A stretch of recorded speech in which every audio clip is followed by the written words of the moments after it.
son denominados vértebras, que lo que harán es formar una especie de estuche para la médula espinal. La columna está situada en la parte posterior y media del tronco y se puede distinguir de ellas 5 partes o regiones. Estas 5 regiones, la primera es la región cervical, que está en la parte más superior. Tenemos la región dorsal. Después tenemos la región... Perdón que te interrumpa. Entonces, ¿no van a hablar de las curvaturas? Sí, pero las curvaturas están más adelante. Ok, perfecto. Entonces son generalidades estas. Sí, okay. son generalidades. Acuérdense que la columna vertebral, otro nombre, como se le denomina la columna vertebral, ¿cuál es? Raquis. Raquis. Entonces el raquis o columna vertebral es el eje. Va a formar parte del esqueleto axial. Ese esqueleto axial porque está en la línea media. Entonces tenemos la cabeza, cuello, tronco, que forma parte del esqueleto axial. Entonces es la porción más grande del esqueleto axial. Y bueno, bien lo dices, está formada por 33 o 34 huesos cortos. Fíjense lo que dice aquí, huesos cortos, porque en algunos libros los clasifican a las vértebras como huesos irregulares. Yo me inclino más con la denominación de huesos cortos, porque tienen 6 caras, una cara superior, cara inferior, cara anterior, cara posterior y 2 caras laterales. Pero en algunas literaturas les mencionan que son huesos irregulares. Lógicamente, en un examen de soma nunca se les va a preguntar qué tipo de huesos son los vértebras, porque la bibliografía nos marca que están dentro de 2 clasificaciones, que son huesos cortos y huesos irregulares. Ok, entonces esta columna vertebral es un eje y va a responder importantemente a una ley física, que entre más curvaturas, mayor resistencia. Esta columna, así como ustedes la ven aquí, no crean que es totalmente recta, totalmente rígida, sino tiene curvaturas. Curvaturas en sentido antero-posterior, que las podemos valorar en una proyección lateral, y curvaturas en sentido lateral, que son 3, y que podemos valorarlas en una proyección postero-anterior. ¿Ok? Entonces, cuando hay alteraciones de esas curvaturas, es porque se acentúan mucho, esas curvaturas, que pueden ser por varias causas, y las curvaturas en sentido antero-posterior, como más adelante lo vamos a revisar, clínicamente se conocen como gifosis y lordosis. Y las curvaturas en sentido lateral, clínicamente las vamos a conocer como escoliosis. ¿Ok? Bien, entonces vamos a ver. Sigue, por favor. ¿Cuántos en total son? 33 a 34 vértebras distribuidas por regiones. A ver, entonces menciona, por favor. Sí, las regiones, pues la primera región es la región cervical. Después tendremos una región dorsal, una región lumbar y una región sacra, para finalmente terminar en una pequeña región coxígea. Del total de las vértebras, lo que conforma la región cervical, el total de vértebras cervicales son 7. Las dorsales las van a conformar 12 vértebras dorsales. O torácicas. O torácicas, dorsales o torácicas. En cuanto a las lumbares serán 5.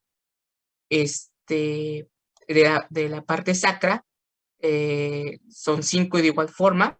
Pero unidas en un solo hueso. Unidas en un solo hueso. Uh-huh.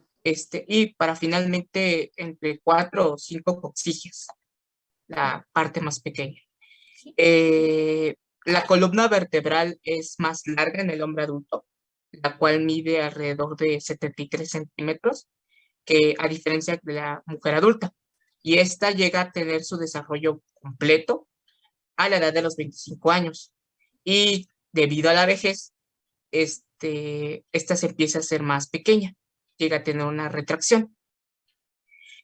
La siguiente. Se pierde prácticamente en estatura global, totalmente en estatura, de 8 a 10 centímetros.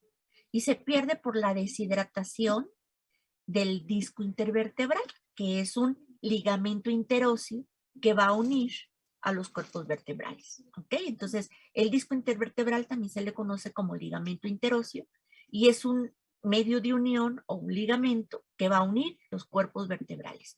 Y estos discos intervertebrales van a tener función importante, que más adelante lo vamos a revisar, y que van a ayudar a, primero, cumplir una función importante de la columna, que es soportar fuerzas de compresión.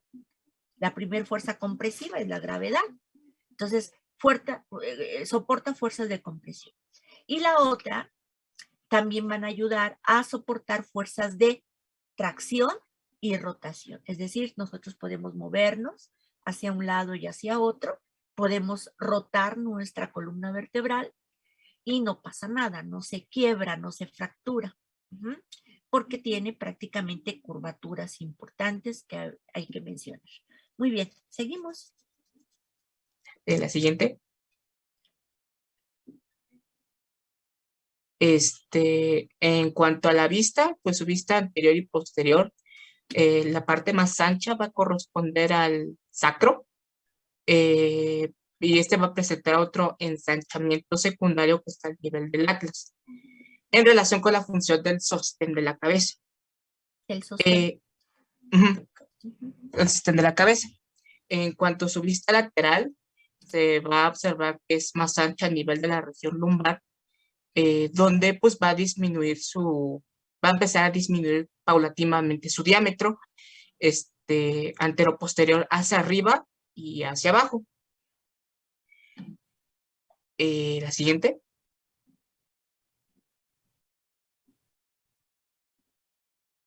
A ver, antes de las curvaturas, pásate por favor a la anterior. Vamos a determinar qué es lo que vamos a ver en una norma anterior, norma posterior y norma lateral, independientemente de las anchuras o de las partes más anchas de la columna y más estrechas de la columna vertebral. Entonces, en una vista anterior, acá la tienes en tu esquema del lateral, tienes una imagen de una columna en una proyección anterior. ¿Qué es lo que nos va a interesar ver en una proyección anterior de columna? Bueno, primero, el grosor de los cuerpos vertebrales. Vean ustedes cómo a nivel cervical son más pequeños, a nivel torácico se convierten en cuadros más cilíndricos, y a nivel lumbar son muy voluminosos, y a nivel sacro vemos que hay una profundidad, ¿sí? A nivel sacro. ¿Qué más vamos a ver? Vamos a ver los discos intervertebrales. Estas zonas, vean que a nivel cervical no podemos identificar muy bien los discos intervertebrales porque son pequeños. A nivel torácico vamos a ver discos intervertebrales, pero aparte vamos a ver muy prominentemente estas regiones que se le llaman procesos transversos e imágenes obscuritas que las voy a estar resaltando. Ahí está una, aquí está otra, aquí está otra, aquí está otra. Vean que son imágenes obscuras porque van a ser puntos de articulación de la costilla. Entonces la costilla llega en esta zona que es la zona torácica. ¿Y qué vemos a nivel de la porción anterior de la columna? Pues vemos el grosor del cuerpo de la vértebra, vemos el grosor de los discos intervertebrales, vemos a nivel torácico procesos transversos con superficies articulares para las costillas. Vemos a nivel lumbar unos cuerpos muy voluminosos y unos bracitos chiquititos que son los procesos transversos, que aquí como no llegan costillas, pues los anatomistas inventaron o se dieron la idea de que como aquí no llegan costillas a nivel lumbar, pues estos procesos transversos iban a ser como unas semicostillitas y les pusieron como apéndices costiformes. Entonces, a nivel lumbar, los procesos transversos se les llaman apéndices costiformes, ¿sí? Porque son chiquititos en comparación a un cuerpo voluminoso como son las lumbares. Vemos a nivel sacro unas alas del sacro. Estas alas del sacro van a tener una superficie articular para articularse con otro huesecillo que viene aquí y que va a formar la pelvis, que es el hueso ilíaco. ¿Okay? Entonces el hueso ilíaco se une por la parte anterior para formar la sínfisis púbica y se articula en su parte lateral con el sacro, ¿sí? Así es de que el sacro me va a formar la pared posterior de la pelvis, ¿sí? Entonces, ¿qué es lo que estamos viendo como columna nada más? El hueso coxal, que es este hueso que les pinté aquí, es el hueso ilíaco o hueso coxal. El hueso ilíaco, no hablamos, si se fijan ustedes, no hablamos de él porque no forma parte de la columna. Se le conoce al hueso ilíaco como un cinturón pélvico, así se le conoce, es el hueso que constituye el cinturón pélvico, porque va a unir la columna con el miembro inferior, porque aquí se va a articular la cabecita del fémur, ¿ok? Para formar la articulación coxofemoral. Entonces, este hueso ilíaco es la unión de la columna vertebral con el miembro pélvico. Y por eso se le conoce a este hueso ilíaco, hueso coxal, como cinturón pélvico. ¿Sí quedó claro? Esto es lo que vemos en una vista anterior. ¿Qué vemos en una vista posterior? Bueno, en una vista posterior vamos a tener más detalles. En la línea media, muchachos, vamos a ver unas salientes. Si yo estuviera viendo la columna vertebral a una persona de espaldas, estaría yo viendo puros salientes óseas desprovistas de músculo en la parte media. Si somos muy delgaditos se va a ver muy bien. Si somos un poquito gorditos, pues hay que palpar porque no se observan muy bien. Estas salientes óseas se les llaman procesos espinosos. La secuencia de todos los procesos espinosos se va a llamar cresta vertebral o también llamada cresta espinosa, cresta vertebral. Pero ¿qué va a pasar cuando llegue a sacro? Cuando llegue a sacro se deja de llamar cresta vertebral y se le conoce como cresta sacra.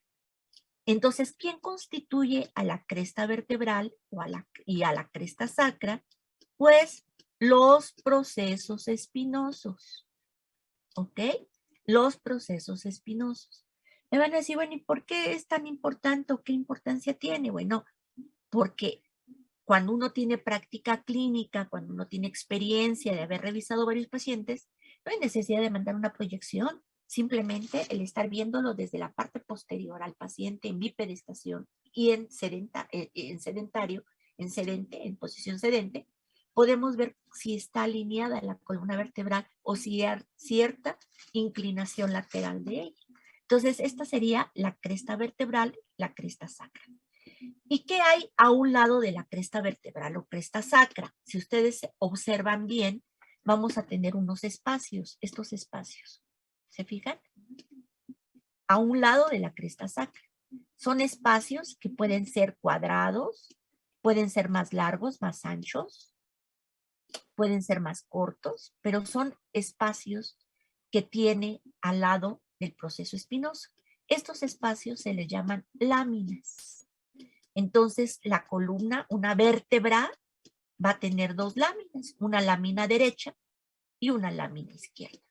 Esta es la lámina izquierda y esta es la lámina derecha. Vamos a tener dos láminas. Si nosotros sumamos todas las láminas de toda la columna vertebral, todas las láminas, hasta llegar al sacro, porque también el sacro tiene láminas, vean, todas las láminas, hasta llegar al sacro. Estas láminas se le constituyen en la columna vertebral lo que llamamos canaladura vertebral. Entonces, la canaladura vertebral es el conjunto de la secuencia de todas las láminas de los cuerpos vertebrales, ¿sí? Y bueno, ¿qué importancia tiene? Importancia mucha, porque ahí vienen los ligamentos amarillos, que son ligamentos que tienen una capacidad de elasticidad tremenda y son ligamentos que unen únicamente lámina derecha de vértebra superior con lámina izquierda de vértebra inferior, lámina izquierda de vértebra superior y lámina izquierda de vértebra inferior. Es decir, tenemos ligamentos amarillos a los lados de la columna vertebral. Pero aparte, ahí es asiento de inserción de los músculos paravertebrales, que son músculos que están contraídos muy frecuentemente cuando estamos en una posición viciada, ya sea de pie o sentada durante mucho tiempo, y lo que nos causa dolor de espalda. Entonces, cuando nosotros queremos dar un masaje o un masaje de rehabilitación, o para poder poner compresas calientes o simplemente con el masaje para provocar calor, tenemos que hacer un masaje de todas las canaladuras vertebrales, nunca a través de la cresta vertebral. ¿Sí quedó claro? Por eso es importante, porque ahí es asiento tanto de ligamentos como de músculos, y es el lugar más propicio para poder entablar un masaje para relajación o bien para poner un tratamiento de hidroterapia, ¿no? O termoterapia. Ok. En la norma lateral. En la norma lateral, ¿qué voy a ver? Bueno, primero voy a ver dos cosas importantes. Las curvaturas, que fíjense cómo está la columna vertebral. Ajá. Y voy a tener, no quemo la presentación de sus compañeros, ahorita nos van a hablar de las curvaturas, pero solamente les voy a decir que a nivel cervical, le vamos a poner un 2, a nivel torácico un 1, a nivel lumbar otro 2, y a nivel sacrococcigio otro 1. ¿Qué número se formó? 21, 21. ¿Y esto qué quiere decir? Bueno, que las curvaturas secundarias y las curvaturas primarias son las que constituyen a una columna vertebral. Estas secundarias son las que se van a formar en la etapa postnatal, es decir, se forman cuando el bebé nació. En la parte prenatal, ya en el vientre de la madre, formamos las curvaturas primarias. La primaria torácica se forma por la prominencia cardíaca y la prominencia sacrococcigia se forma por la posición fetal genupectoral que adopta el bebé o el producto. Y las secundarias, que es a nivel cervical, esta secundaria se va a formar cuando levante la cabecita el bebé. Más o menos como a qué edad. Al mes, muchachos, más o menos al mes. Ya si hay retraso en el desarrollo, lógicamente hay retraso en la formación de esta curvatura secundaria. Esta curvatura secundaria lumbar se va a formar cuando el producto, cuando el lactante empiece a deambular, es decir, cuando empiece a caminar más o menos al año de edad. Entonces, las curvaturas secundarias se forman en la etapa postnatal, curvaturas primarias en la etapa prenatal. ¿Por qué son importantes? Dijimos, porque aumentan la resistencia de la columna vertebral. Y dijimos que la gravedad era el primer peso que la columna carga. ¿Los astronautas creen ustedes que existan curvaturas? No hay curvaturas, muchachos. Los astronautas, cuando se van a la luna, no hay el primer peso que tiene la columna, que es la gravedad. Lógicamente no hay peso. Y entonces estas curvaturas se borran. No hay curvaturas. Y una columna totalmente recta, sin curvaturas, es una columna débil. ¿Por qué? Porque está susceptible a fracturarse a través de cualquier movimiento. Entonces, eso de que vean que el astronauta baja de brincos porque está bien contento porque llegó a la Tierra y que da entrevistas y cómo está, no es cierto. La llegada de un astronauta es a través de una camilla y a través de medios de estabilización tanto de columna cervical como lumbar, con la finalidad de que no exista daños o fracturas posibles en su cuerpo, específicamente de columna vertebral. ¿Ok? Entonces, para que lo sepan. Bueno, ¿qué más vamos a ver en una norma lateral? En una norma lateral voy a ver este ángulo importante, que ¿quién me dice cómo se llama este ángulo? Que es la quinta vértebra lumbar con la base del sacro. ¿Este ángulo cómo se llama?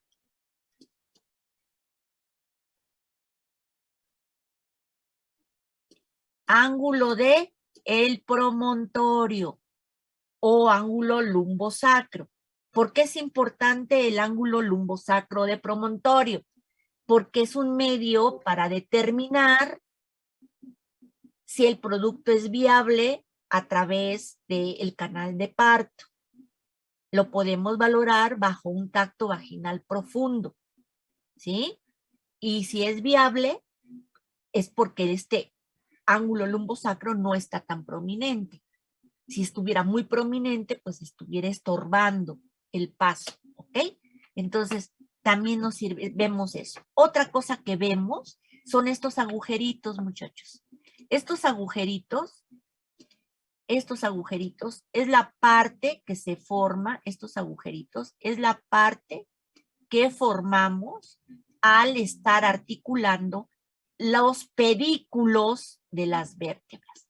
Estos agujeritos me van a servir para dar paso a los nervios raquídeos, ¿sí? Y se forman estos agujeros que se llaman agujeros de conjunción o agujeros intervertebrales. Agujeros de conjunción o agujeros intervertebrales.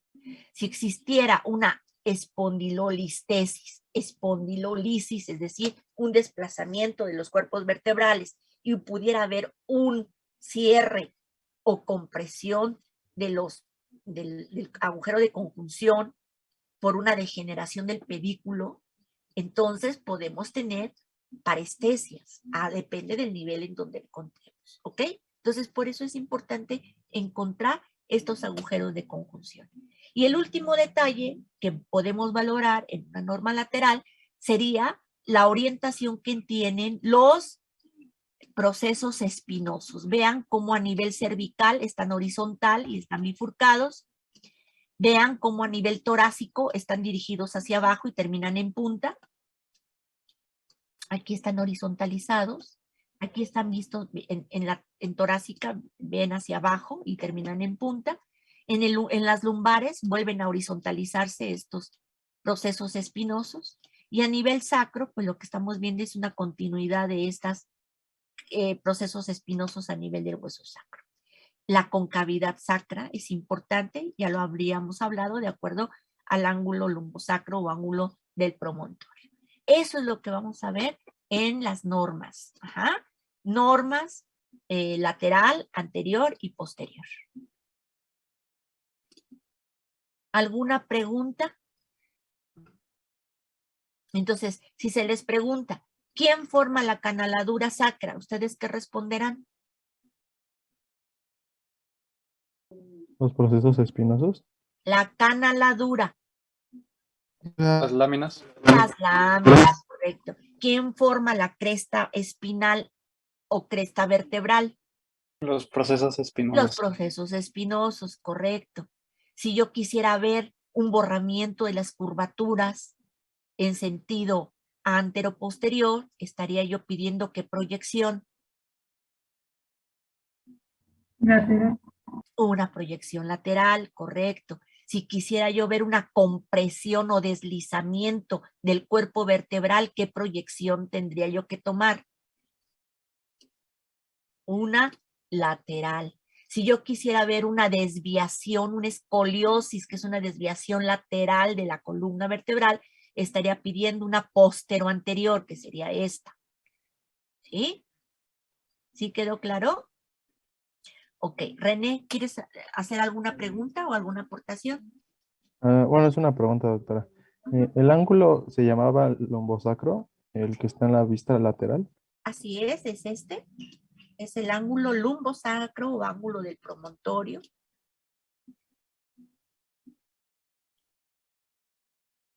¿Sí? Y recuerden que el promontorio pues es importante para valorar si es viable la salida del producto por el canal vaginal. Y lo podemos tocar en un tacto vaginal profundo. ¿Ok? También como el diámetro biisquiático, que eso pues ya en su momento a nivel de genital, pues se los han de haber mencionado. Ok. Nos pasamos ahora hacia las curvaturas.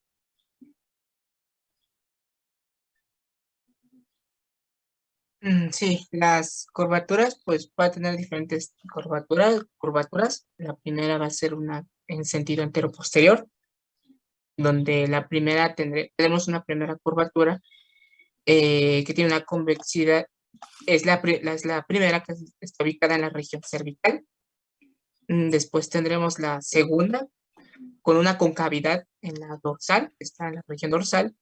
Después tendremos otra convexidad a nivel de la lumbar, que es la curvatura lumbar, y una cuarta concavidad en la región sacrococcígea, que es la curvatura sacrococcígea. Esta última curvatura es totalmente inmóvil. Las primeras tres son móviles, por lo cual pueden ser más o menos pronunciadas. Esto va a depender mucho de la posición en la que esté el individuo. La siguiente.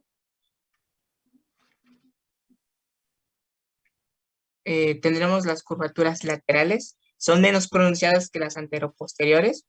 A ver, en sentido anteroposterior, perdón, en sentido anteroposterior, muchachos. Estas curvaturas en sentido anteroposterior, hablamos, si ustedes se fijan, su compañero habló de puras convexidades, ¿sí? Hay una primera convexidad a nivel cervical, una segunda concavidad a nivel dorsal, una tercera convexidad a nivel lumbar y una cuarta, que es la concavidad, es convexidad, concavidad, convexidad, concavidad. ¿Ok? Entonces, vean, en sentido anterolateral, en sentido anteroposterior, tendríamos una convexidad cervical, una concavidad dorsal, una convexidad lumbar y una concavidad de tipo sacrococcígea. Ahora, estas curvaturas en sentido posterior, así es como les hablamos o las llamamos anatómicamente, pero clínicamente las vamos a llamar. Las convexidades las vamos a llamar lordosis. Lordosis. Las concavidades, que es esta, que es la torácica, hablamos de gifosis o jiba, que es una joroba. Si nosotros vemos a un ancianito, aquí está su cabecita, su sombrerito del ancianito, aquí está su jorobita, aquí está su mano y ahí está su bastón y su bastón de 3 pies. Ahí está, ¿ok? Ahí está el ancianito. ¿Qué es lo que estamos viendo? Una joroba. Esta joroba que se le conoce como jiba de viuda o joroba de viuda, es una jorobita que se forma por una degeneración de los grupos vertebrales y de los discos intervertebrales y lógicamente pues se pierde talla. Pero esta gifosis es una gifosis torácica. No se les vaya a ocurrir decir que es cervical. Las cervicales son lordosis. Las jibas o jorobas son a nivel torácico y a nivel sacrococcígeo. A nivel lumbar es otra lordosis. Si yo me recuerdo con la nomotecnia que les enseñé, es el 21-21, las lordosis corresponden a qué tipo de curvaturas.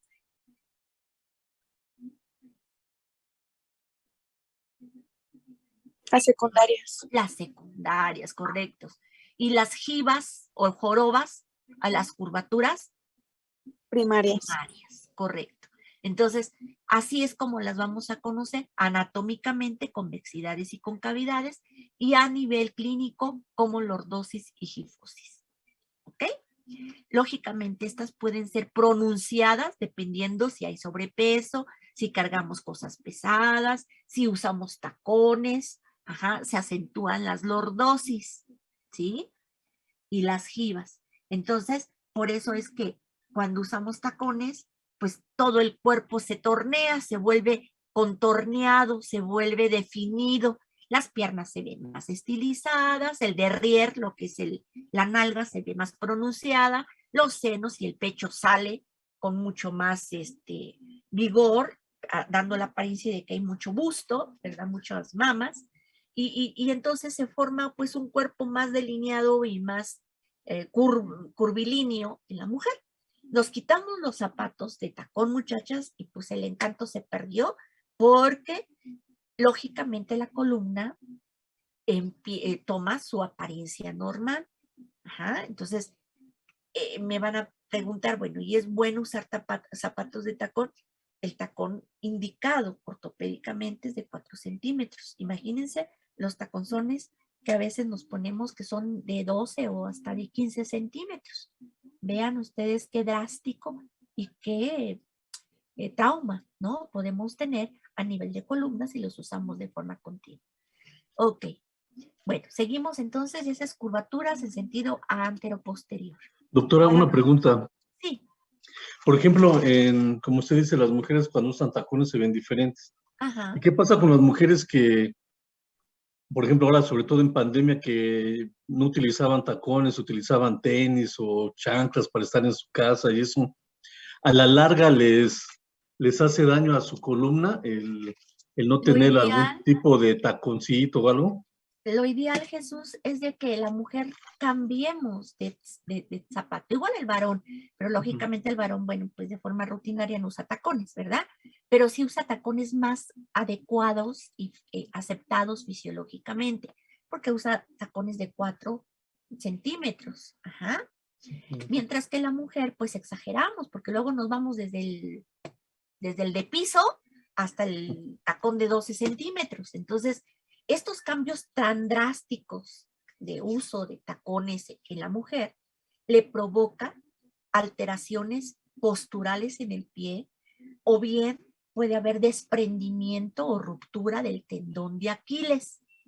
Ustedes me dirán, es que yo siempre estoy acostumbrada hasta hacer el quehacer en tacones, ¿no? Porque yo no me los quito, o sea, yo me siento incómoda si yo uso zapato bajo. No es que se siente incómoda, lo que pasa es que su tendón de Aquiles está bien cortito. Cuando se pone, si yo aquí les dibujo un zapatito, aquí está un zapatito y aquí está un tacón. Entonces aquí está aquí está los gemelos, el sóleo que forma el tríceps ural y aquí está el tendón de Aquiles.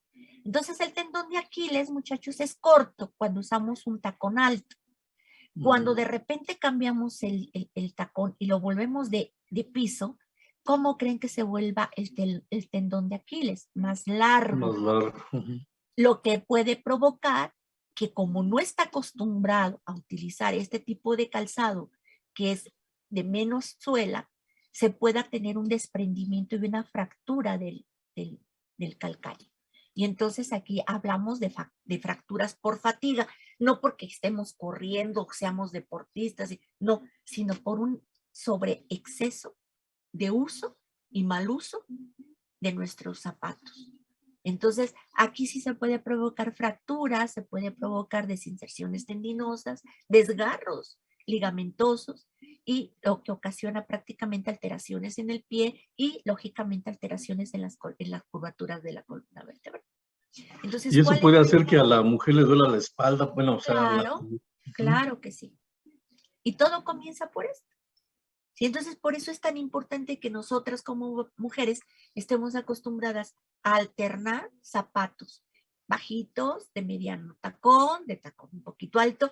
Lo ideal es de que los tacones altos no los usemos, porque eso, pues, lógicamente, a la larga nos trae problemas de un aumento de resistencia en la columna vertebral que nos va a llevar, lógicamente, a una pérdida más prematura de nuestros centímetros de estatura que habíamos hablado.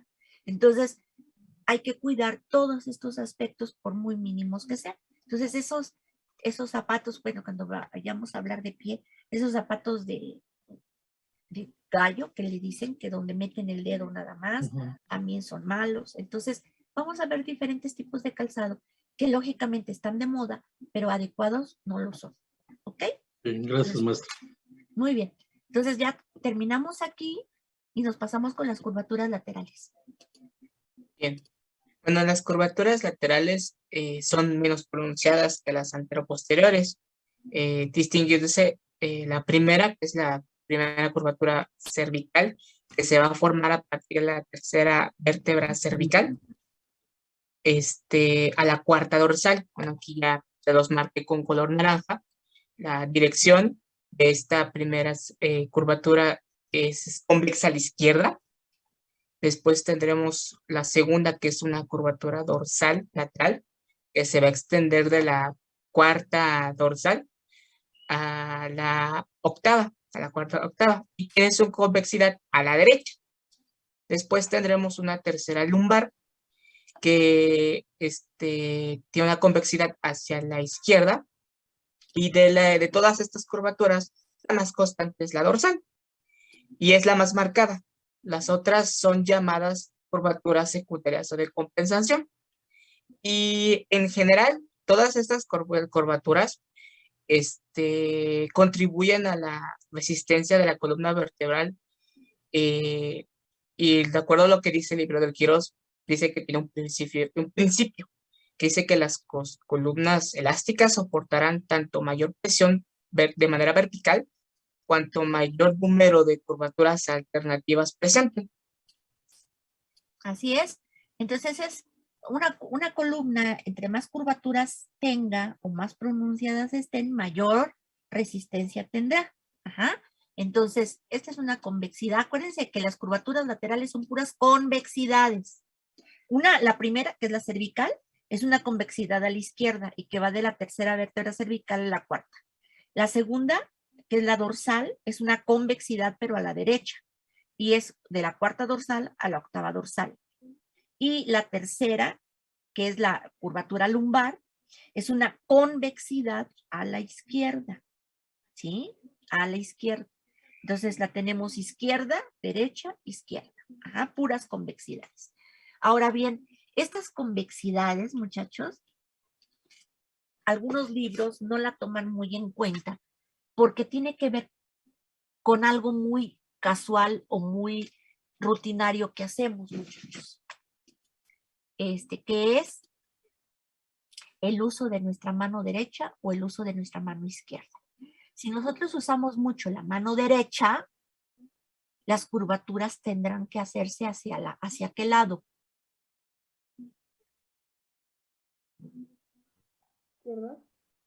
Hacia la derecha. Ajá. Si uso mucho mi mano izquierda, las curvaturas irán hacia la izquierda. ¿Sí quedó claro? Entonces, estas curvaturas, mientras no excedan los 15 grados de desviación, estamos hablando dentro de un parámetro normal. ¿Sí? Todos tenemos escoliosis, pero la escoliosis fisiológica, no patológica, la que no exceda de los 15 grados de desviación. Si existe una desviación mayor, ya hablamos de escoliosis de primer grado, segundo grado, tercer grado. ¿Por qué se dan las escoliosis? Ajá. Doctora, por ejemplo, entonces los que cargamos mochila, digamos, de esas de tirantes y nada más, la cargamos de un solo lado, ¿no? Del hombro derecho o del izquierdo. ¿Cómo se debe de cargar en los dos hombros? Sí, lo ideal, bueno, nosotros por tradición nos han enseñado a utilizar más, porque así está diseñada la población, la urbe, las cosas, para manejarlas con la mano derecha. Pero lo ideal es de que el niño desarrolle la habilidad con las dos manos, ¿sí? Ahora hay artículos donde dice que la persona siniestra, que es la persona de mano izquierda, no porque sea siniestra o malo, que es el término que a veces se toma así, pero se llama siniestro cuando usa la mano izquierda. Viven menos que los diestros, o sea, de los que manejan mano derecha. ¿Por qué? No crean que porque tengan defectos de corazón o se asocie con algo así, sino porque tienen mayor cantidad de estrés, porque la urbe está diseñada para desarrollar a diestros, no a siniestros. De hecho, hasta nuestra misma escuela, las sillas para siniestros son muy poquitas, o a veces no hay. Y a mí me ha tocado, luego en presenciales me ha tocado compañeros de ustedes que manejan la mano izquierda y no tienen sillas para siniestros. Y entonces se les complica, ¿ok? Entonces lo ideal es que manejemos o que habilitemos nuestras dos manos para que seamos ambidiestros y estas curvaturas no se inclinen hacia un lado o hacia el otro, dependiendo de qué brazo utilicemos más. ¿Sí? Entonces, es importante, por eso es tan importante, así como estamos viendo la anatomía, vean que gracias a la anatomía, pues podemos desprender entidad patológica. Si hay dolor, bueno, pues revisamos las canaladuras, revisamos las crestas vertebrales o cresta espinal, estamos observando el grosor o la permeabilidad de los agujeros de conjunción, vemos el lineamiento que debe de tener los cuerpos vertebrales para que no estén deslizados ni para adelante ni para atrás. Son cosas que tenemos que valorar desde ahorita. ¿Sí? Bueno, entonces, así quedó. Si tienen una desviación mayor de 30 grados, pues lógicamente es una escoliosis patológica. Y las escoliosis pueden ser desde nacimiento o pueden ser adquiridas. Las adquiridas ya dijimos por qué, ya lo mencionó también Jesús, por un sobrepeso o por el uso excesivo de carga de un lado, o bien puede ser, o sean ustedes observadores, vean a una gente, ahorita se me vino a la mente porque yo lo he hecho, a las personas que trabajan en materiales, en albañilería específicamente, en plomería. Ustedes se fijan cómo se paran y siempre se cargan de un lado, que es del lado derecho. Y lógicamente su curvatura de columna pues está desviada. Entonces eso sí puede favorecer las posturas viciadas, el uso excesivo, lógicamente puede causar alguna escoliosis patológica. La escoliosis por nacimiento se puede dar por una agenesia de la formación de un somita lateral. Entonces cuando un somita no se forma de un lado, pues entonces la columna, hagan de cuenta como ese bloques de plastilina, si no ponemos un cuadrito de un lado para mantenerla rectita, pues se inclina porque falta un cuadrito, pues hagan de cuenta que es lo mismo. No se forma un somita, pues entonces se viene de lado nuestra torre y se forman las escoliosis congénitas, que pueden ser graves, ¿eh? O sea, y no nos dan molestia hasta que ya estamos ancianitos porque o nos caemos o porque nos duele la columna, etc. A mí me tocó ver una persona que sí tenía 70 y tantos años y no se había dado cuenta que nunca se había sacado una radiografía de columna. Se la mandé por tener un dolor crónico y empezó precisamente porque le gustaba leer y hacer crucigramas en la noche y se recargaba en la cama de ese lado como comenzó con ese dolor. Entonces le mandé una radiografía y oh sorpresa que salió con una escoliosis que era congénita, o sea, desde que nació y nunca se había enterado. Entonces así pasa, muchachos, ¿ok? Oiga, doctora, ¿y qué tipo de colchón es bueno, es el mejor, digamos, para la columna? Pues alguno que no sea tan blando y también alguno que no sea tan rígido, aunque hay ortopedistas que recomiendan dormir en el suelo. Ajá. O bien que pongamos madera abajo del colchón para hacerlo un poco más firme. Sí está indicado los colchones firmes y duros, solamente que depende mucho de tu condición de sobrepeso, de tu condición de costumbre o de habituarte a un colchón duro. O sea, nos gustan los colchones blandos, ¿no? Pero aquellos colchones tan blandos, pues no les van a dar ese soporte que la columna quiere o permite. Entonces, además tenemos que dormir con una almohada entre las rodillas. No hay que dormir con almohadas tan altas, porque todo esto modifica nuestras curvaturas de columna. Ok, gracias, doctor. Bueno, entonces ahora sí, nos pasamos. Disculpe, doctora, disculpe, quería preguntar, ¿cómo se podía diferenciar una escoliosis congénita de una adquirida? De una postural, Ajá. ¿sí? Ajá. ¿O cómo se podrían diferenciar? ¿Alguna diferencia? Primero, acuérdate de siempre, muchachos, siempre. Ustedes ya llevaron, bueno, yo también doy métodos. y método biomédico, método clínico, método sociomédico y epidemiológico en su momento. Pero bueno, cuando yo les digo en biomédicas que a ver muchachos, ¿qué vamos a trabajar? Pues vamos a trabajar medicina biomédica, ¿no? Biomedicina. Y ustedes se van con el PCR, se van con el Waster Blue, se van con las pruebas que ustedes emplean. Lo más importante de todo, muchachos, es el interrogatorio. Es el interrogatorio. Y lo mismo me acabas ahorita de preguntar, ¿cómo me voy a dar cuenta, doctora? Pues hay ocasiones en que tú mandas una tomografía en lugar de mandar una radiografía. Y lo menos es que no hablas con el paciente. Entonces, lo primero que tienes que hacer es interrogar al paciente. Y él mismo te lo va a decir. Estoy trabajando desde hace 20 años en una fábrica, doctora. ¿Y qué hace? Cargo bultos. Ah, chihuahuas. ¿Tú qué te imaginas o tú qué piensas con lo que ya como médico eres?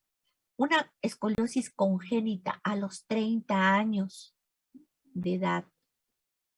¿Crees que está siempre la persona sin someterse, está bien de peso y que no carga pesado? ¿Tú crees que a los 30 años se va a dar cuenta que tiene una escoliosis congénita? No. Hasta el día que se caiga o hasta el día que comience con dolor. El caso de esta paciente que les comento, es una persona ya adulta mayor, que no carga pesado, que tiene una vida relajada, que no tiene sobrepeso y que lo único que hace es una postura. ¿Qué postura? Pues se ponía de lado porque se acostaba así de lado a su camita antes de dormirse y empezaba a realizar crucigramas y leer. Le gustaba leer y crucigramas, pero eso sí adoptaba esa posición. Y entonces me fue a ver diciendo que ella pensaba que era la postura que había adoptado, pero ya era una dolencia y era un dolor molesto que le causaba incapacidad. ¿Qué creen que me imaginé? Será una postural, ¿no? Una escoliosis postural. Para tener una escoliosis postural, muchachos, ¿cuánto tiempo lleva usted adquiriendo esa postura? Uy, toda mi vida, doctora, toda mi vida, pues he estado en la cama, me doblo hacia la izquierda o hacia la derecha y así resuelvo mis crucigramos todas las noches. Y nunca le dio molestias. ¿Sí? Lo más seguro es que sea una escoliosis de tipo congénita. Uh-huh. Las congénitas, muchachos, son más severas que las posturales. Esta pacientita, de hecho, no estaba pequeñita, lógicamente ya de 70 años, ya había perdido estatura, ya tenía una menopausia más de 10 años de la menorrea, pues lógicamente ya el proceso degenerativo ya está instaurado. Entonces, y no hacía ejercicio, eso sí, no hacía ejercicio. Entonces, fíjense, que las escoliosis congénitas son más severas porque el ángulo casi era de 70 grados, muchachos, de inclinación, era mucha. Entonces eso, para que sea una postural, te hubiera ocasionado mucho dolor, incapacidad y hasta no te podías ni levantar. La señora caminaba re bien, pero con molestias, con dolor. Entonces, bueno, pues lógicamente era una escoliosis congénita. Las escoliosis posturales son más molestas, duelen más, son más incapacitantes, pero las desviaciones no son tan severas como las congénitas. Uh-huh. Bueno, entonces seguimos para avanzar. La siguiente, por favor.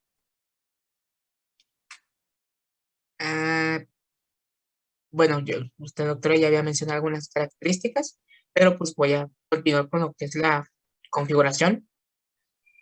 Para poder estudiar la columna, se puede considerar como, podemos verla como un conjunto de dos pirámides. Por eso puse esta como que figura de aquí, ya que es algo similar a lo que nos dicen aquí, que se unen por sus bases a nivel de la articulación. Exteriormente se aprecian en ella 4 caras e interiormente un conducto vertebral. Tendremos una cara anterior, en donde en su parte media tiene el aspecto de una especie de cilindro, que está formada por los cuerpos vertebrales que están superpuestos y soldados unos con otros por medio de los discos invertebrales. Estos discos invertebrales a nivel del sacro son sustituidos por las crestas sacras. En una cara posterior, la línea media destaca lo que es la cresta espinal, que está formada por una superposición de las apófisis espinosas. Y a los lados de dicha cresta, corren dos surcos, dos surcos verticales que pues, son denominados canaladuras vertebrales. Y en la cual su fondo está formado por las láminas, y pues están limitadas hacia adentro por la cresta espinosa. Y afuera están las apófisis articulares y transversas. En lo que es la cara lateral de la columna, tendremos a las apófisis transversas, las caras laterales de los cuerpos de las facetas articulares para que se puedan unir las costillas. En la región dorsal tendremos los pedículos y los agujeros de conjunción. Igual forma en la cara lateral, bueno, lo que viene el Quirós decía que en la cara lateral izquierda, entre la cuarta y séptima dorsal, se va a apreciar una impresión. Esta es una impresión debido al paso de la aorta descendente. De hecho, aquí no se ve mucho, pero aquí lo señalé.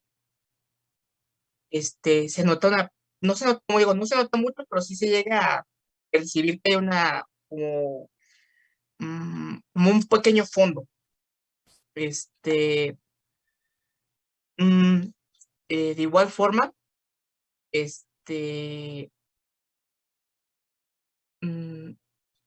en el conducto vertebral, va a ser una resultante de la superposición de los agujeros vertebrales de cada vértebra. Y pues sí. La siguiente. Ahora sí iremos con las mismas vértebras. La vértebra en sí está constituida por masas óseas o un cuerpo que es más o menos cilíndrico, que ocupa su mayor parte, que ocupa su parte anterior. De esta masa, de este cuerpo, se van a desprender las partes laterales de su cara posterior, dos columnas anteroposteriores conocidas como pedículos, las cuales van a comunicar el cuerpo con una serie de salientes llamadas apófisis transversas. El cuerpo, como ya lo habíamos dicho, es más o menos cilíndrico, su superficie es excavada, está en sentido vertical,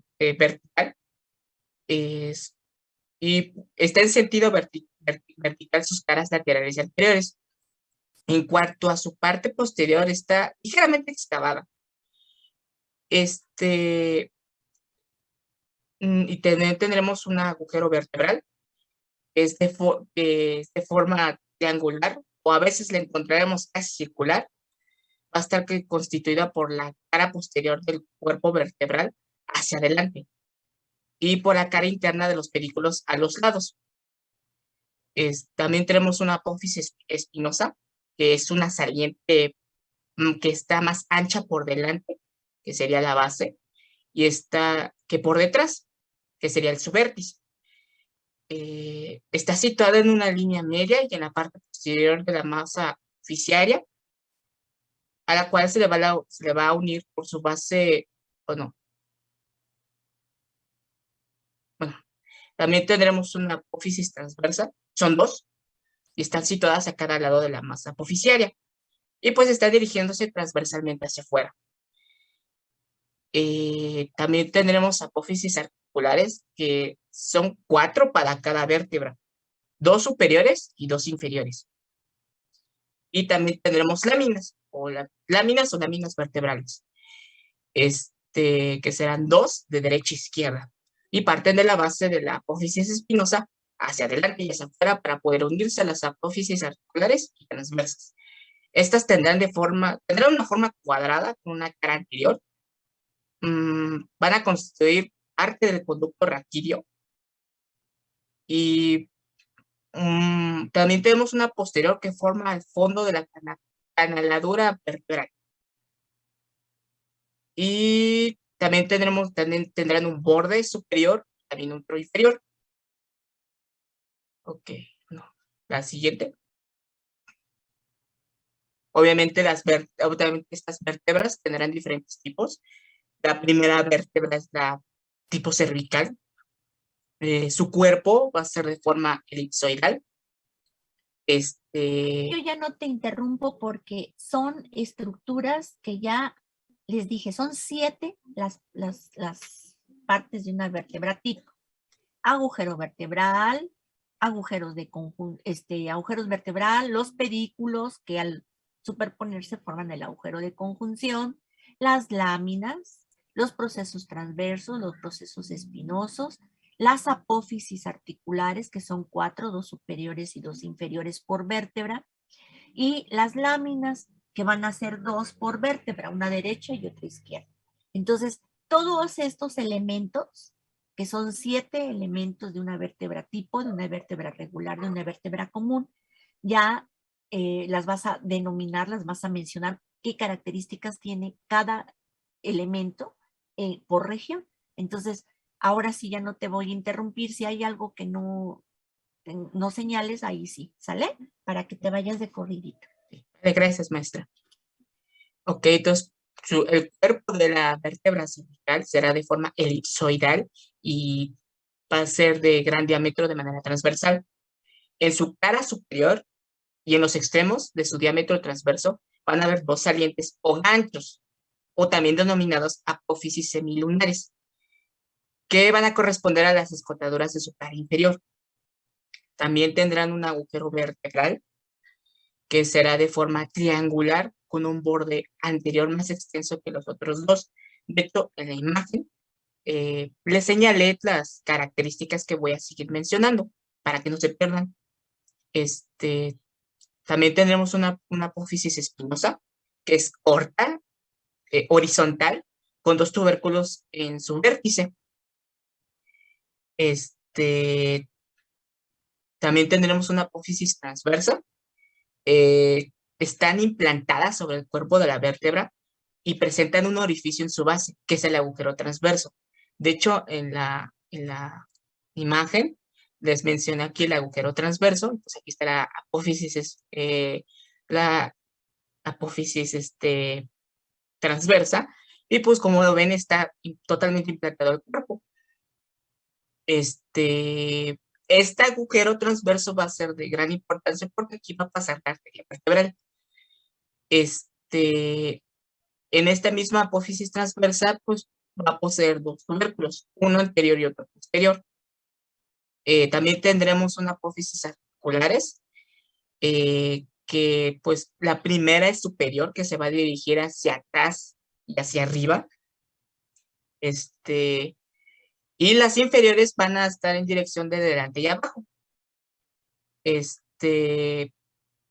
También tendremos una lámina, que son más anchas que altas, y se dirigen oblicuamente de arriba a abajo y de delante a atrás. También tendremos sus pedículos, que estos se van a unir al cuerpo de la vértebra. ¿Qué más? Y a la siguiente, la siguiente. Bueno, esta es una tabla. Sí les recomiendo que sí le tomen captura para que puedan llenar sus trabajos o su guía, como lo quieran tomar.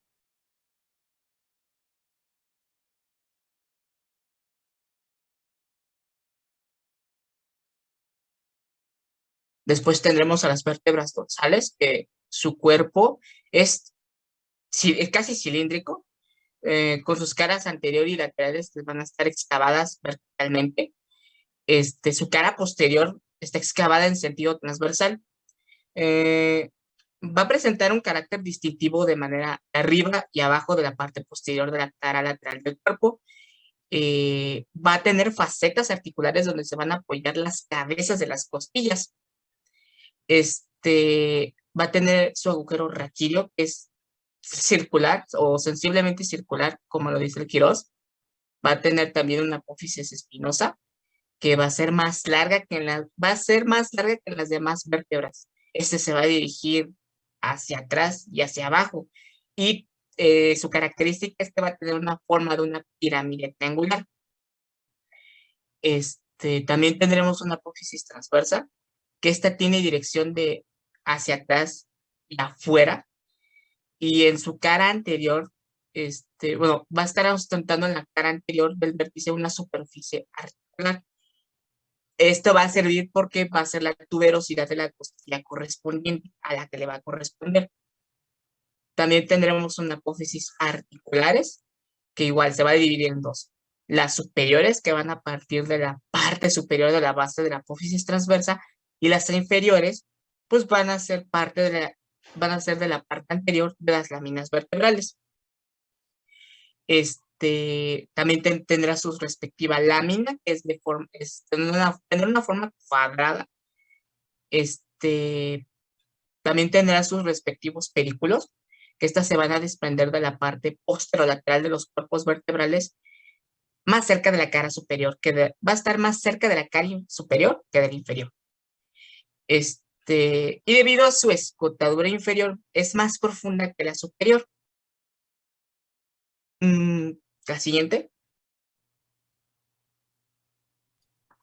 A ver, perfecto. A ver, aquí les voy a mostrar más o menos cómo está la vértebra torácica o dorsal. Aquí tendríamos al cuerpo, el agujero vertebral, su proceso. Ay, ya me volvió a borrar. Bueno, no lo puedo hacer. ¿O sí lo están viendo ustedes? Sí, doctora. Sí, doctora. Sí, a ver, no, es que me duplica otra vez el dibujo y no puedo. A ver, espérenme borrar todo y lo vuelvo a hacer. Bueno, entonces les comentaba, en una vértebra torácica voy a tener aquí el cuerpo, voy a tener su proceso transverso, no, me vuelve a duplicar, el agujero vertebral, las láminas y su proceso espinoso. En el cuerpo vamos a tener una faceta articular. ¿Para qué? Para la cabeza de la costilla. Y en el proceso transverso voy a tener una faceta articular para el proceso, para el tubérculo de la costilla. Si yo hago aquí una costilla que llega, voy entonces a ver que la cabeza de la costilla, otra vez, espérenme, que la cabeza de la costilla se va a articular con el cuerpo aquí. Ya no me pinta. A ver, déjenme ver si le pongo dibujar. A ver, la cabeza, no, ya no me pinta. Ay, qué cosa es esto. Será mi internet, yo creo, porque no me pasaba antes. No, a ver, se los voy a poner acá. ¿Sí ven aquí todos el pizarrón? Sí. Sí. Doctora. Veamos la vértebra torácica. Aquí tendremos el agujero vertebral, el proceso transverso, sus láminas que son cuadradas y su proceso espinoso. La costilla, aquí en el cuerpo, vamos a tener una faceta articular y en el proceso transverso, otra faceta articular. ¿Para quién? Para la costilla. La costilla tiene una cabeza, que es la que se va a articular con el cuerpo, y tiene un tubérculo y un cuello. Ajá. La cabeza se va a articular con el cuerpo. Una nomotecnia para que no se les olvide es C. ¿Sí? Cuerpo con cabeza. Y el tubérculo o tuberosidad, que es la tuberosidad de la costilla, se va a articular con el proceso transverso, que sería TT. Entonces, la CC y la TT me van a constituir articulaciones que van a determinar el ascenso y el descenso de las costillas, Y esta CC, que es el cuerpo con cabeza, me va a constituir la articulación costovertebral. Y la articulación entre la tuberosidad y el proceso transverso me va a constituir la articulación costotransversa. Las dos articulaciones me van a ayudar a que la costilla suba y la costilla baje en los movimientos ventilatorios, ¿ok? De ascenso y descenso de las costillas. Entonces, cuando nosotros hacemos ascenso y descenso, se mueven las articulaciones costovertebrales y costotransversa. ¿Habrá vértebras especiales torácicas que no tengan facetas articulares? Habrá. Y habrá costillas que no tengan tubérculo, también como la 11 y la 12. Entonces son características de costilla y características de vértebra especiales que van a excluir la formación de la articulación costotransversa, porque unas costillas nada más van a tener cabeza y no tubérculo, y en el caso de las torácicas, la torácica 11 y 12 no tiene faceta articular en el proceso transverso, y son características de vértebras especiales y de costillas especiales. ¿Sí quedó claro esto? Entonces, ¿cómo llega la costilla a articularse en la vértebra torácica? Tiene dos puntos de unión a nivel de cuerpo y a nivel de proceso transverso. Ok, bueno, entonces ahora sí, sigue por favor. Sí. Tendremos después las vértebras lumbares. Su cuerpo es, su característica es que su cuerpo es más voluminoso que las demás vértebras. Su diámetro transverso es mayor que el anteroposterior, como en las vértebras cervicales. Algunos libros mencionan que el cuerpo tiene forma arriñonada. Tiene forma arriñonada, ¿ok? De riñón. Si ustedes se fijan, vean cómo se asemeja a un riñoncito. Entonces, la forma de riñón que tiene el cuerpo de la vértebra lumbar es clásico. Su agujero vertebral, pues lógicamente es triangular. Y ahora sí, sigue con las demás características, por favor. Vale. En cuanto a la apófisis espinosa, está dirigida de manera horizontalmente, es más o menos cuadrangular. En lo que se respecta a su vértice, va a presentar un borde posterior que es más grueso abajo que arriba. Y de hecho, además, ni siquiera es vértice, porque algunas vértebras lumbares están cuadradas, son romas, es decir, no terminan en vértice como las torácicas, que tienen forma de triángulo, de pirámide triangular inversa, sino aquí en las lumbares son cuadradas, los apófisis espinosa.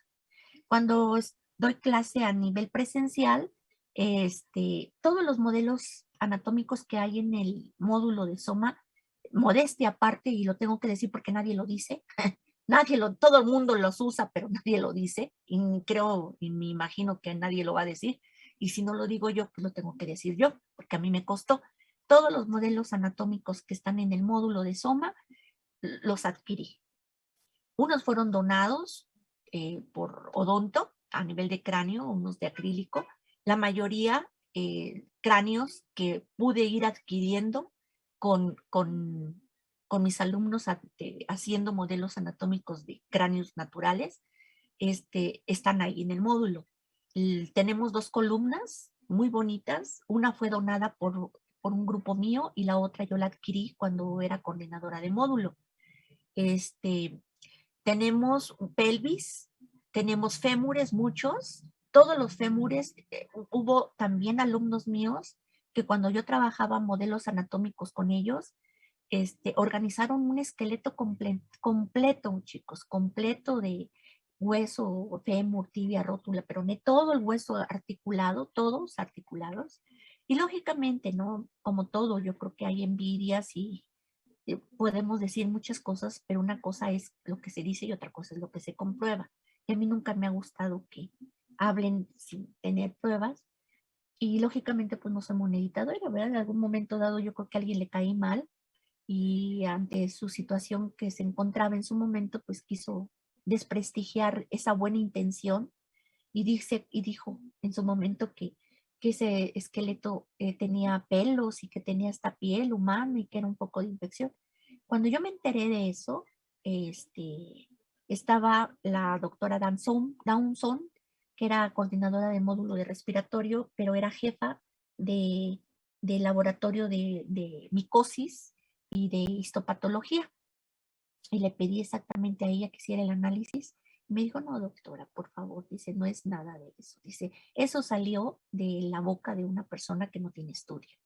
Digo, pues de todas maneras, doctora, quisiera yo que me lo hiciera por escrito, porque esto no se vale, es desprestigiar el esfuerzo y la labor y desinteresada, tanto de un profesor como de un grupo de alumnos, ¿no? Y yo creo que eso no se vale. Yo creo que siempre hay que alentar cuando hay un trabajo de disposición honesto y puro, y no así. Bueno, quitando esa mala pasaje, el esqueleto quedó en la universidad, bajo donación y todo, y está el esqueleto ahí en el módulo, que lo usan todos mis compañeros del módulo. Ya después, con esta reestructuración de los programas y del plan de estudios, los modelos anatómicos ya lo usa nervioso, los usa endocrino, los usa hasta respiratorio, llevándole las costillas, y hasta Guro escoge la pelvis, pero todos son modelos del módulo de Soma, muchachos, y a nadie les costó de verdad como a mí. Y experiencias con los alumnos que tuve en su momento, experiencias hasta en su momento chuscas, ¿no? Porque pues hoy en día ya no se puede trabajar con modelos humanos, o sea, con órganos, porque es un órgano. Entonces ya no se puede hacer eso, pero en su momento antes sí se podía y teníamos permiso y todo de CENEFO, de todas las oficialías pertinentes para uso de enseñanza. Entonces los chicos pues trabajaban el modelo, yo les asesoraba cómo tenían que trabajarlo, bajo qué técnicas, y lo articulaban. Y les comento, tenemos también vértebras humanas, vértebras, está el atlas, el axis, todo. Y lo que hacía yo es llevarles la caja, es un botecito de vértebras que desgraciadamente antes, como coordinadora de módulo, yo cuidaba los modelos, es decir, me hacían como un valecito. A ver, doctora, ¿me puede prestar con todo gusto? Nomás fírmeme aquí su credencial, doctor o doctora, del módulo, de Soma, y con gusto se los presto. Nunca se había perdido vértebras, nunca se había perdido modelos. Lamentablemente vinieron coordinadores, pues siguieron otros coordinadores y pues nunca tuvieron el cuidado necesario para poder controlar que estuviera presente ese material. Y no porque fuera una riqueza personal, sino porque es una ayuda tremenda para ustedes, chicos. De verdad, yo los veo con una carita de ilusión cuando yo llegaba con mi esqueleto, llegaba con los huesitos, llegaba, porque se los prestaba a todos y era una dinámica muy bonita. Y entonces les llevaba yo el bote de vértebras y formábamos equipos para que cada quien empezara a identificar las regiones de las vértebras, simplemente viendo nuestros esquemas y habiendo repasado la clase. Y de verdad, chicos, se iban contentísimos porque ustedes mismos formaban una columna vertebral sin necesidad de un apoyo de libro. Entonces, el ver una vértebra lumbar no se les olvide. Es una vértebra muy voluminosa, es un cuerpo vertebral muy grande y tiene salientes y hagan de cuenta, yo siento que es como una vértebra down porque tiene una cabeza muy grande y tiene características bien específicas. La cabeza tiene forma, lo que es el cuerpo tiene forma de riñón. El agujero vertebral lo tiene forma triangular. Los procesos transversos son horizontales, no son hacia atrás como la vértebra torácica, ni están bifurcados, son clásicos porque además son cortos y hagan de cuenta que como si están haciendo una cruz y están dirigidos horizontalmente. En el caso, por ejemplo, de los procesos transversos, en su parte posterior, vamos a encontrar un jaloneo óseo. Y ese jaloneo óseo se le conoce como apéndice costiforme. Un jaloneo o un encaje óseo, es decir, que ahí llega un grupo muscular de la masa común, que son 4 músculos importantes que forman la columna vertebral en el área lumbar, llegan y se insertan a nivel de los procesos transversos, que aquí se le van a conocer como apéndices costiformes. Apéndices costiformes. Entonces, los apéndices costiformes son los procesos transversos y van a tener este jaloneo óseo que se le conoce como apéndice, que se le conoce como tubérculo mamilar o de Gegenbauer. ¿Cuál es? Porque aquí no lo tienes. Ya leí la información ahorita. Dice aquí apófisis pequeñas, que son las apéndices costiformes, ¿correcto? Pero aquí falta un jaloneo óseo. ¿Cómo se le llama ese jaloneo óseo del proceso transverso? Tubérculo carotidio o de Gegenbauer. Es lo que falta ahí, ¿eh? Y luego viene, que eso, se da este jaloneo óseo por la inserción de la masa común. Y luego, en las apófisis articulares, las dos superiores, en la parte posterior, vamos a tener otro jaloneo óseo. Y ese jaloneo óseo se le llama tubérculo mamilar. Entonces, hay dos jaloneos óseos, uno a nivel del proceso transverso y otro a nivel de la apófisis articular superior. Las láminas son cuadradas, ¿correcto? Y los pedículos, el inferior, la escotadura inferior es mucho más profunda que la superior. Todo está bien, nada más faltarían aquí los encajes, o sea, los jaloneos óseos, que es el tubérculo de Gegenbauer y el tubérculo mamilar. ¿Ok? Entonces, para que lo pongas, por favor, y no se les vaya a pasar en las características de las regiones de vértebras, porque sí se les pide en los exámenes. De ¿Ok? hecho, maestras, sí le iba a mencionar porque en el Quiroz me muestra que está la llamada mamilar y la de Gegenbauer, pero están en las apófisis articulares. ¿Los dos? Sí, sí. No. Bueno, Te cuando pongo los... 10, sí es cierto. Y te pongo 0 si no es cierto. No. No, es que al momento que lo estaba leyendo sí me mencionaba que estaba, Los dos. no me lo mostraba en la transversa, estaban las articulares. De hecho, La apófisis articular superior sí se encuentra el mamilar. En el ajá, proceso transverso, en su base y en su parte posterior, encontramos el de Gegenbauer. también se le llama Revísalo. accesorio.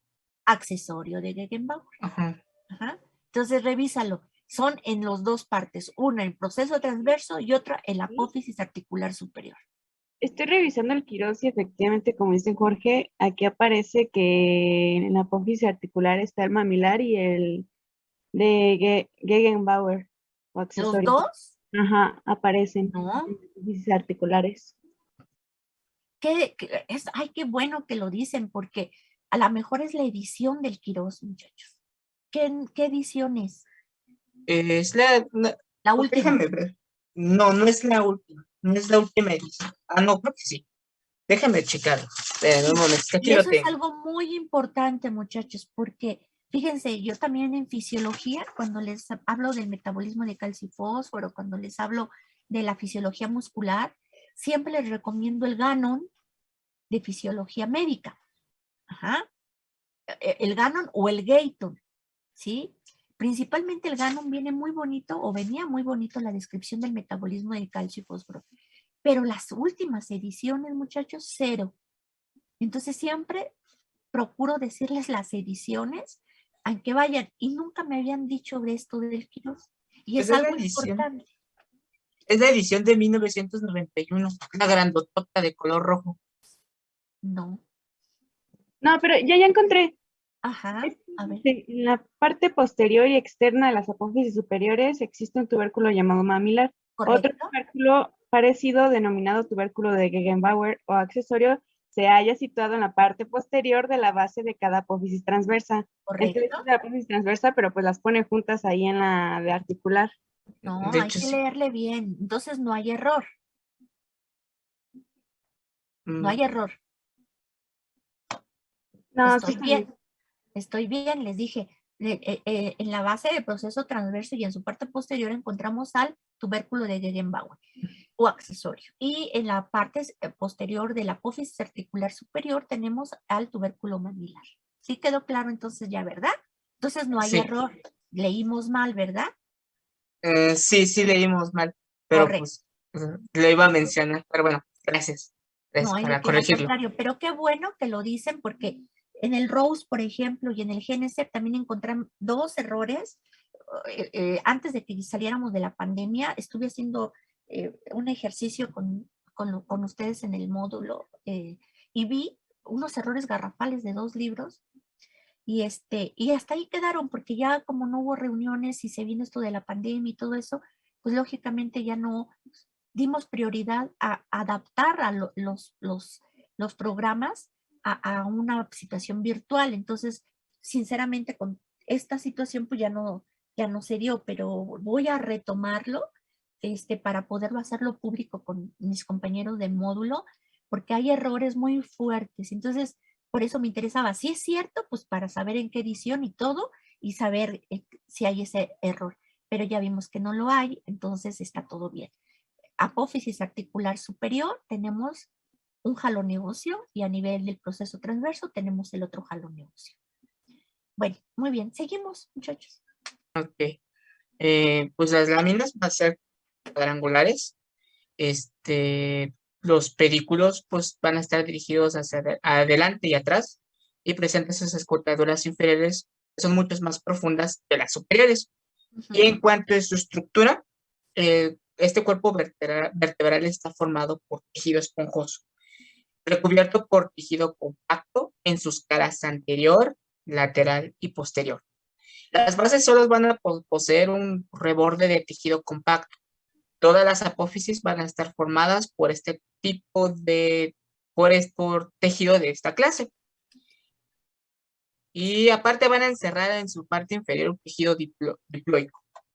De hecho, fíjense, chicos, las apófisis articulares también tienen forma, y de hecho en el Quirós lo menciona, pero lo menciona ya en el capítulo de articulaciones. No lo menciona en la descripción morfológica de cada vértebra, pero se los voy a decir. La cuestión es que lean y que relacionen. En el caso, por ejemplo, de las apófisis articulares cervicales, las vamos a tener planas, artrodias. A nivel torácico, vamos a tener las artrodias. A nivel lumbar, las vamos a tener semitrocoides. Es decir, las apófisis articulares, recuerden que si yo veo una vértebra de lado,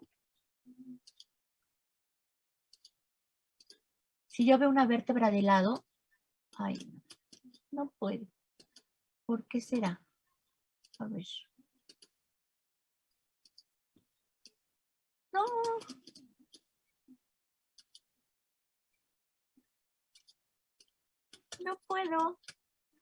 No puedo pintar.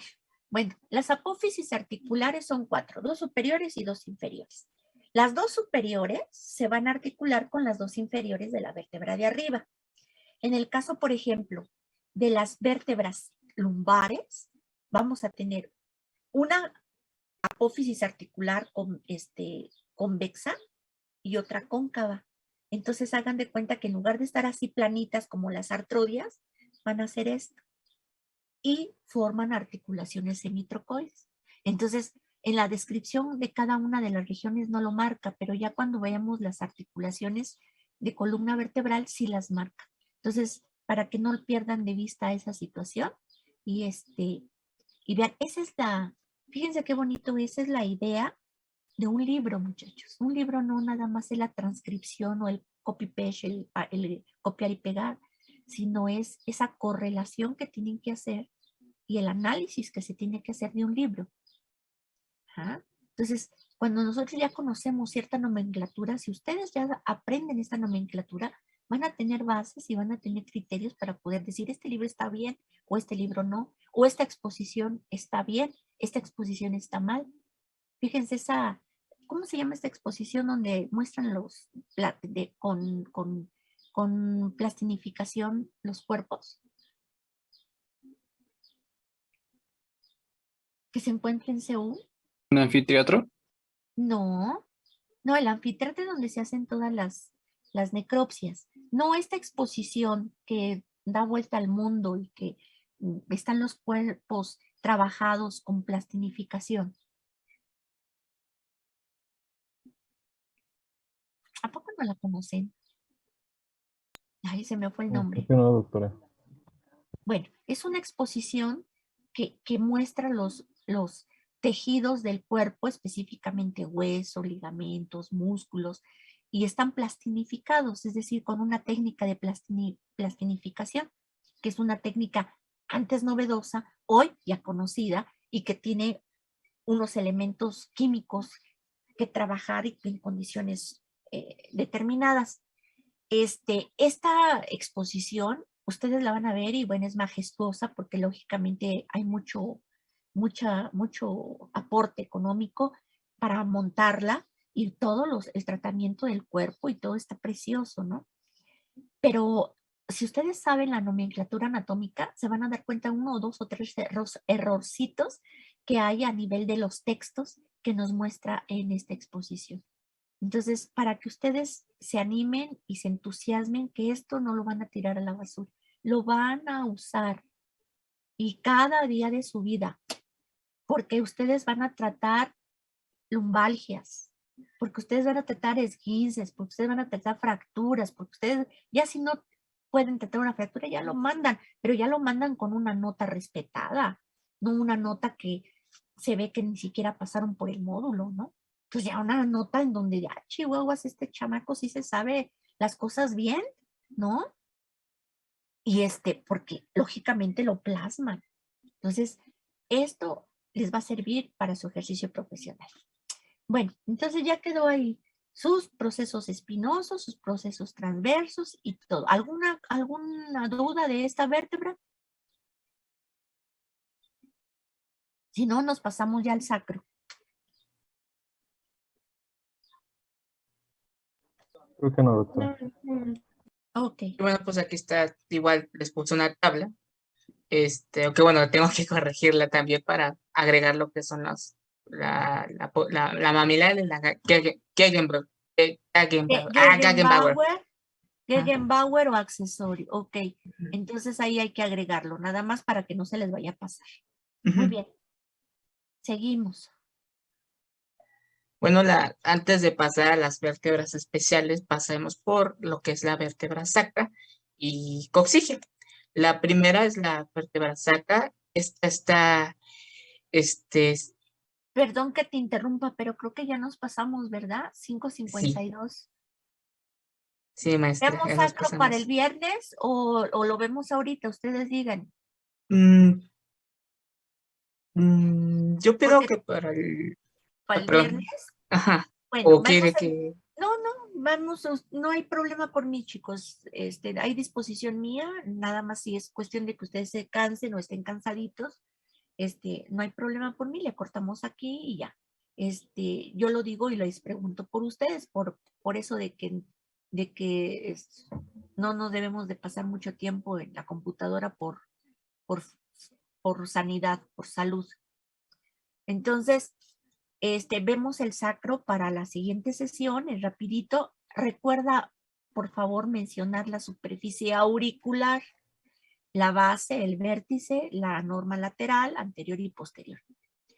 Y del coxis, pues las astas mayores y astas menores, que ya más adelantito nos los vas a mencionar, para que ya empecemos tórax óseo, ¿no?